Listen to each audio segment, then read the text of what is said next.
Hey, this is George. Have you ever heard of Anchor.fm? It's the easiest way to make a podcast. Let me explain. Number one, it's free. Number two, there are creation tools that allow you to record and edit your podcast right from your phone or computer. Anchor will distribute your podcast for you so you can hear it on Spotify, Apple Podcasts, and many more. You can make money from your podcast with no minimum listenership. It's everything you need to make a podcast in one place. Check out Anchor.fm on the iOS and Android systems. Need psychotherapy online or in person? Check out tinyurl.com/THT psychotherapy.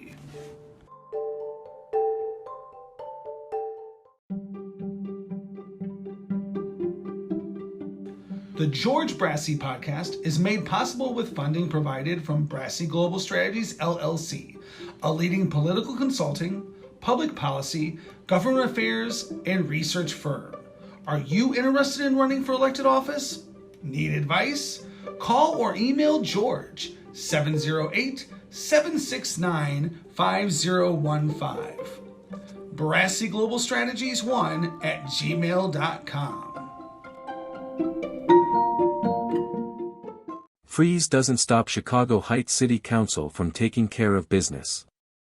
Freeze doesn't stop Chicago Heights City Council from taking care of business, Chicago Heights, Illinois, despite some members of the council being absent, freezing weather and meeting remotely due to COVID restrictions. On Tuesday night, the Chicago Heights City Council approved a number of projects to continue moving forward the city's beautification projects. Architectural services.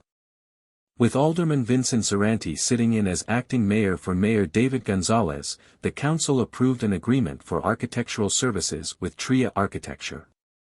Under the $23,000 agreement, TRIA will provide a space needs analysis of the municipal garage and water department facilities. The company will analyze existing facilities and determine whether an upgrade or a totally new facility is needed, based on current and future needs. TRIA has provided architectural services for other local municipalities such as Country Club Hills, designing its amphitheater, storage and fleet maintenance facilities, and upgrading its recreational center. Morton Arboretum Grant. The council voted to accept an award of $15,000 from the Morton Arboretum through its Urban and Community Forestry Grant. The grant will pay for a tree inventory of the city.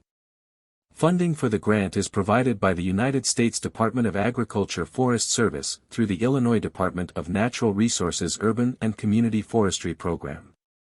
It offers urban and community forestry grants to municipalities, which are required to pass a tree preservation/protection ordinance before the end of the grant period. Engineering services. The council also approved proposals totaling $842,000 for engineering services for various city infrastructure projects.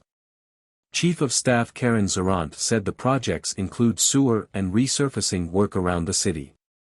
The council approved an agreement with Grand Capital, North America, LLC, to induce the sale and development of the city-owned real estate at 560 and 570 West Lincoln Highway. Jack Hines, city economic development consultant, said the parcels are the sites of the former Lorenzetti's restaurant and car lot next to it. Grand Rapid Capital has done a number of developments in the city. In other business, Chief of Staff Karen Zarant gave the council an update on January's Illinois Department of Public Health vaccination clinic, hosted by the city. She said about 250 people registered online. The city plans to hold another vaccination clinic, in conjunction with IDPH, in February. Chicago Heights Fire Chief Jeffrey Springer announced the promotion of Captain Tony Mascalino to Assistant Fire Chief. The council approved a redevelopment agreement to induce the sale of the city-owned surplus real estate at 1902 Euclid Avenue, through the city's Abandoned Property Acquisition Program. And the city's city towing services agreement was renewed. Freeze doesn't stop Chicago Heights City Council from taking care of business.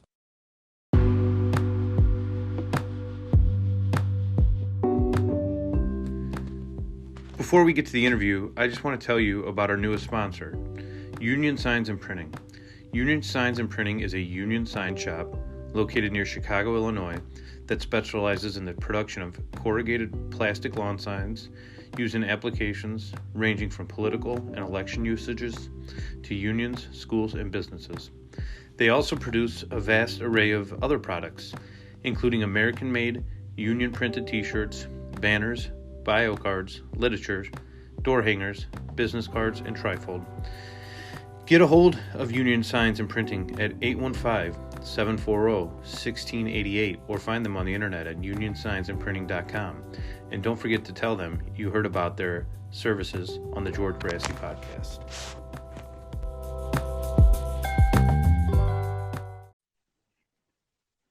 I'm so glad to welcome Mayor Keith Pekau from Orland Park to the podcast. Mayor, thanks for coming on. Hi, George. Thanks for having me. So we usually like to talk a little bit about on this podcast the origin story of our guests. So give us a little rundown about your history with, is Orland Park a village or a city? Orland Park is a village. The Village of Orland Park.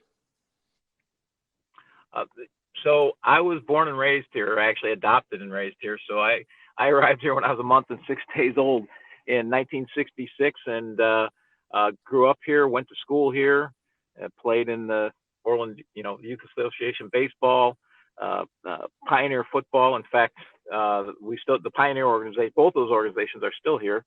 And the Pioneer football organization actually started my second year playing football. So I played in their first game. And then went to school here. Doctor school, center school, park school, Orland Junior High, all but doctor school are still around. And then went to Carl Sandburg, left almost near the end of my junior year, finished high school in Phoenix, Arizona, went to Arizona State, went into the Air Force, flew F-15Es in the Air Force, 3 tours over in Iraq, or in Saudi Arabia in support of Iraq, and then left the military in '98. Had gotten my MBA at Duke while I was in the Air Force, and took a job in Chicago. So I moved back to Orland Park in '98 with my family. I'd gotten married while I was in the Air Force. Had three kids. They all have since graduated from Sandburg, and they're through college. So, but I've lived here since 1998. Back, so 23 years. So I've been here about 40 years of my 55 years of life. Mayor, one thing I read about you is that your father was a trustee in the village growing up. Is that correct? My father was a trustee for 6 years, from 68 to 74. He was actually on the board that voted in the mall that's still here, Orland Square Mall. He also, as I found out since he passed away a couple of years ago, I found out that he was a founding member of the Orland Youth Association in or around 1959, 1960, and it's still here today. And I know that he was a founding member of the Pioneer organization back in 1974. What's that experience like being an elected official's son growing up for you? He was 68 to 74, so I don't remember much.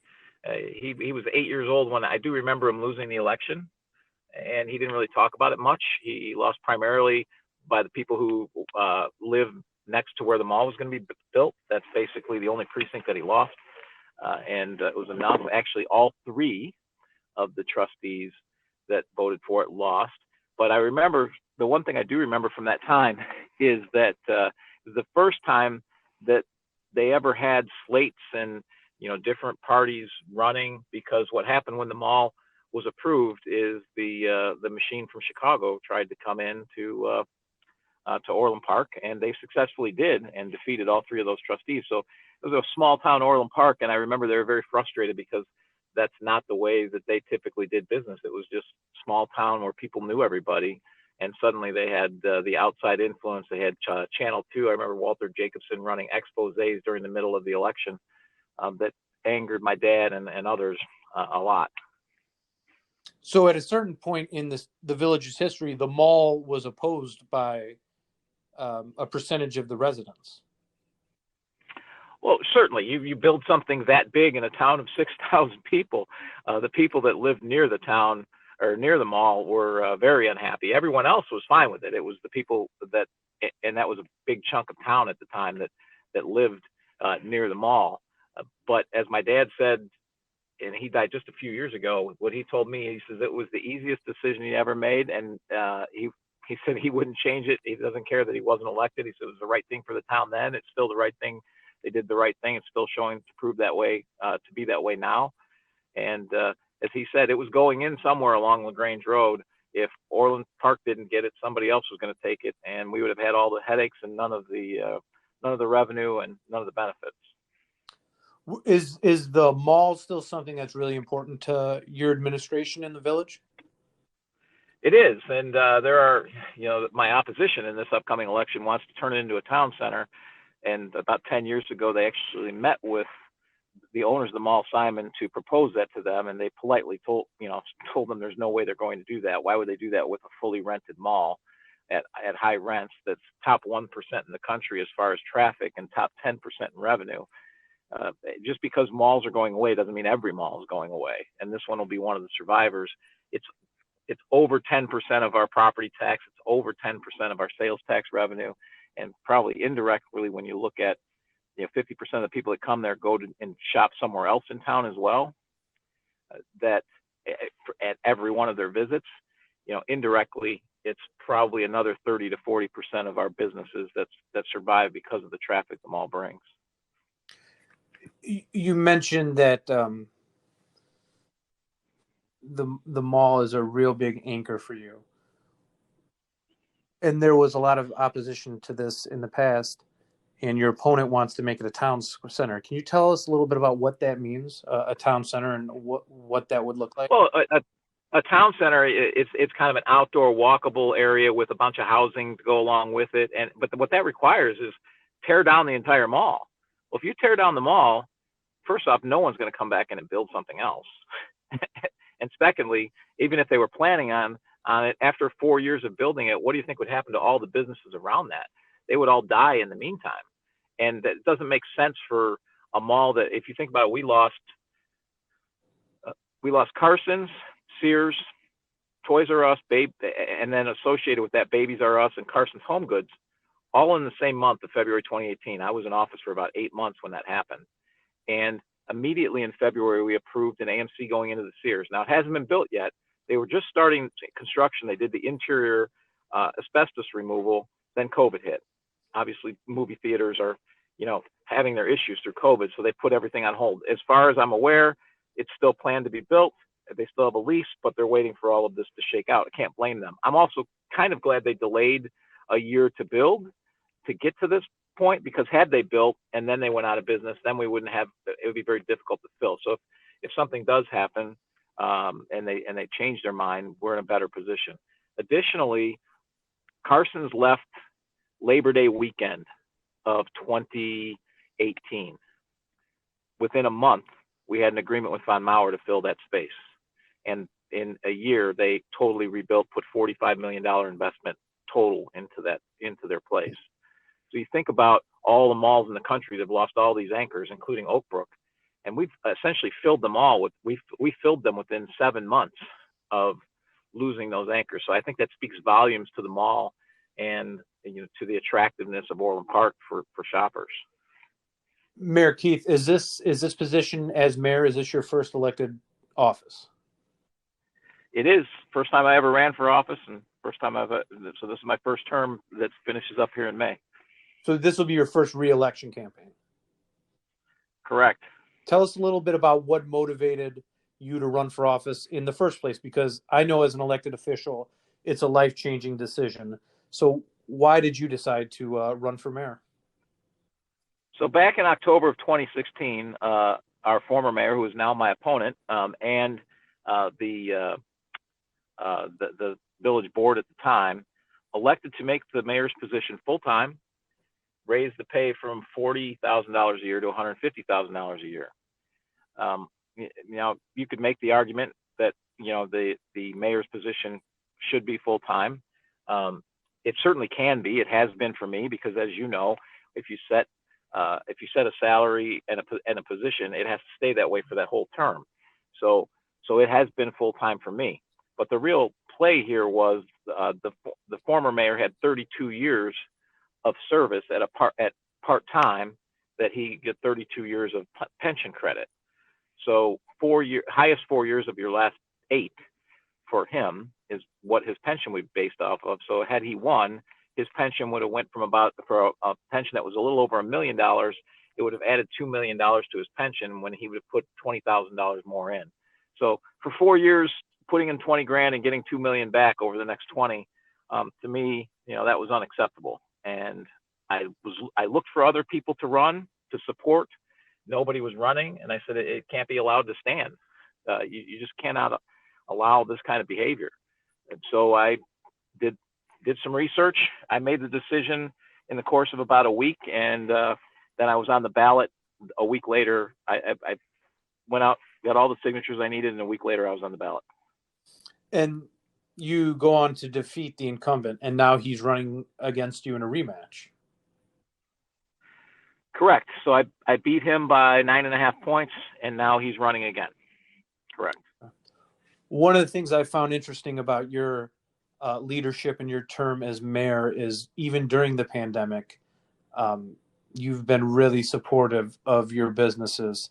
Talk a little bit about the challenges you faced and some of your initiatives you've done in the village to promote economic growth. Well, I guess I'll start with some of the basic good government things, which don't necessarily directly lead to economic growth, except people tend to want to be in places with good government. So some of the first things I did, so the pays and position are lowered back down to part-time, like I said. So so the salary is going back down to $40,000. I didn't take a pension. In fact, we've eliminated pensions for elected officials. Our board meetings and all of those things were never transparent before. Well, now that's all on video, so people can watch them. So we've increased transparency. So we did a lot of good government type of things. And I think the other, when we get into economic development, it really becomes about, there's two philosophies. My opponent, who was my predecessor, they acquired all kinds of land, were trying to develop things themselves, have spent $100 million in his last 15 years in office trying to develop things. Well, government, in my mind, should not play developer. We need to create the conditions to allow the marketplace to develop. So part of that is make sure you're in a good fiscal footing. So one of the things that I did over the first 3 years, we brought down our operating spending by about 13.9%. We cut our full-time employees by 9.5%, and we lowered debt by a little over $40 million. So then COVID hits. And the other thing we had done is we'd started investing more in our parks and roads, which we were way behind. 40% of our roads were in poor condition. So we put more money in towards our roads. Our parks, we have 66 of them. We have beautiful parks. Problem is, we're fixing one every 2 years. We'll do the math on that. 130 years to get through all your parks. It's not going to work. So we looked at how to do things differently.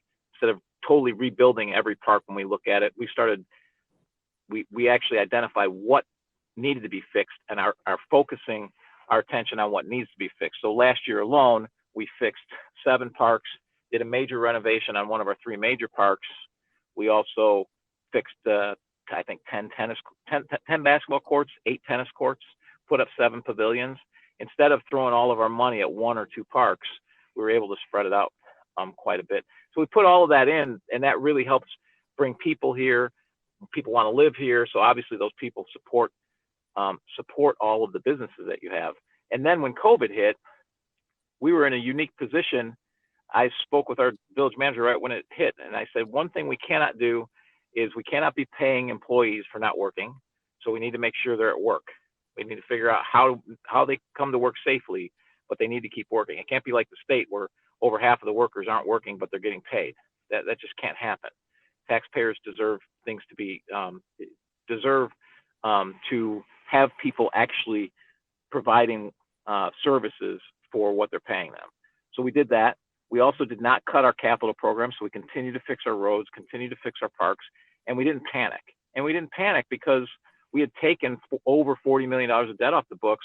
We were in a position where we had we have 30% reserves and we borrow at 2%. And I said, now is the time that you take that fiscal strength and you use it instead of cutting everything and cutting all of your programs. So we were still able to do our outdoor events. And I know that was controversial, and they said, well, you just ignored science. No, we didn't.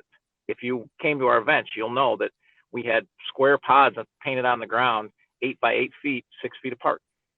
So we tried to we modified our events so people could still enjoy them, still have some sense of normalcy.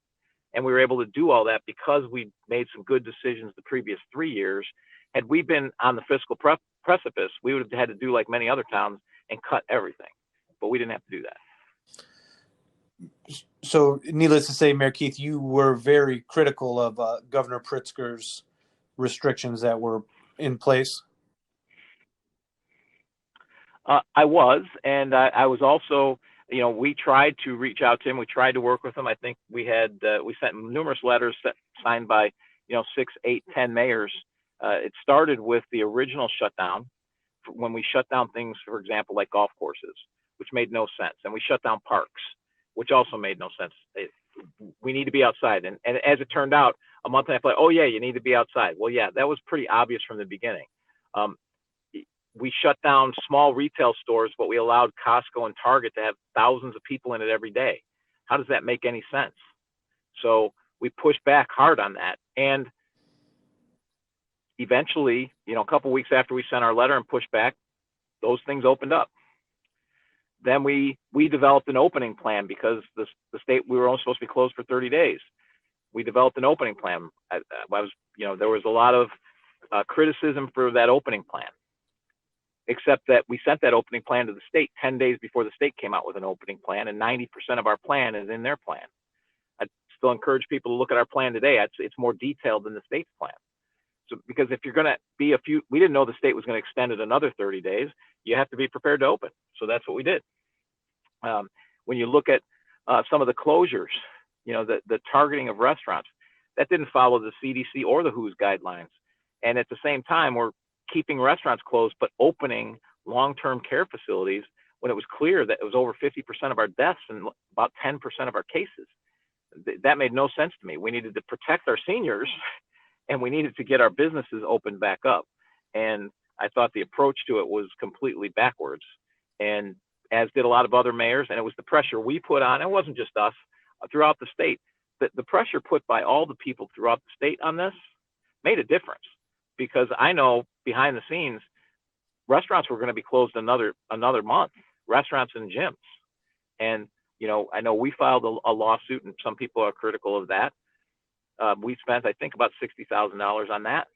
But that was money well spent because our restaurants opened a month sooner, our gyms opened a month sooner. And by the time the judge ruled on this 6 weeks later, it was moot. So they ruled against our temporary restraining order, but the restaurants had opened, the gyms had opened about a month prior, a couple weeks after we filed this. We weren't the only ones to do it. A lot of people did it. It was all the pressure that everyone put that kept things opening up. Then when they shut restaurants down again, it was clearly not based on science. There was only one outbreak in a restaurant or bar in Will County or suburban Cook County combined since last June. So it made no sense to shut them back down. So we said, we're not going to do it. We're not going to enforce any of this, and we're going to let you open. And it's kept our businesses alive. Mayor Keith, the last question we always ask our guests is, what are 2 books that have been influential to you as a person that you feel like the audience should know about? It's interesting that you say that, because I do a lot of reading, but I can't say that I have 2 books that make that much of it, that individually influenced me. I mean, whether I was in the military and it's Art of War or Clausewitz or Victory Through Air Power, or whether I just read the MVP Machine, which is about Trevor Brower and how he uses scientific information to improve his pitching, to any number of biographies. Not really the books that I've read that make a difference. What really makes a difference to me, has made a difference in my life, are the people.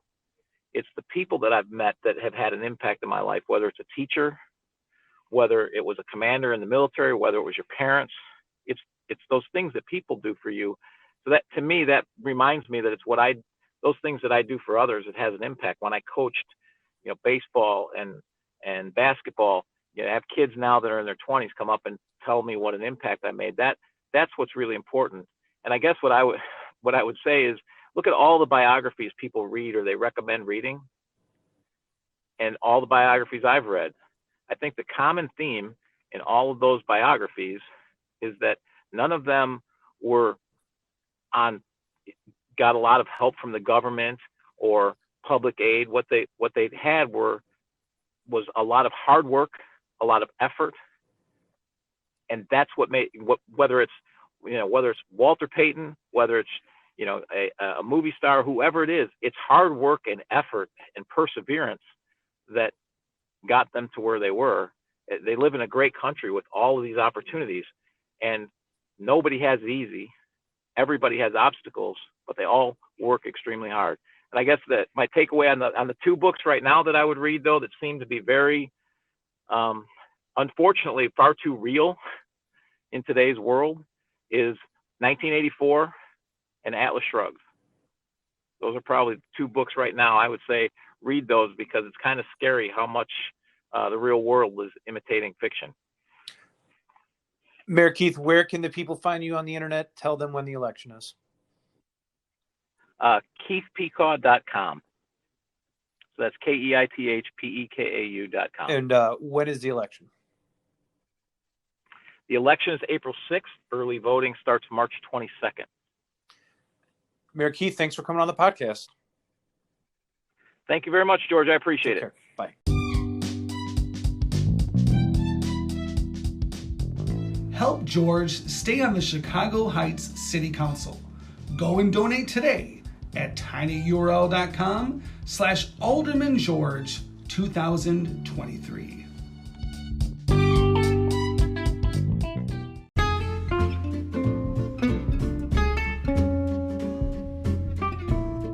Need more George? Like his pages on Facebook. Friends of George Brassey PAC, Fifth Ward Business Alliance, Chicago Heights Bicycle and Pedestrian Resource Center, and the George Brassey Podcast.